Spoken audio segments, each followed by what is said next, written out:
चला तर जाणून घेऊया ई केवायसी प्रक्रिया कशी करायची ते। सर्वप्रथम गुगलवर www.ladkibahin.maharashtra.gov.in हे अधिकृत पोर्टल उघडा।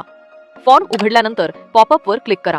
आपला 12 अंकी आधार क्रमांक व कॅप्चा टाका आणि मी सहमत आहे या पर्यायावर क्लिक करा। आधारशी संलग्न मोबाईलवर आलेला OTP टाका आणि सबमिट करा। आता नवीन फॉर्म उघडेल। ज्या लाभार्थ्यांनी अर्ज करताना वडील किंवा पतीचा आधार क्रमांक वापरला आहे त्यांनी तो 12 अंकी आधार क्रमांक व कॅप्चा कोड भरावा व मी सहमत आहे क्लिक करावे। त्यावर आलेला OTP टाका व सबमिट करा।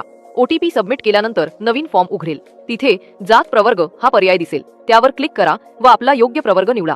खाली क्रमांक 1 आणि 2 असे 2 पर्याय दिसतील। या पर्यायातील माहिती काळजीपूर्वक वाचा, योग्य पर्याय निवडा व सबमिट करा।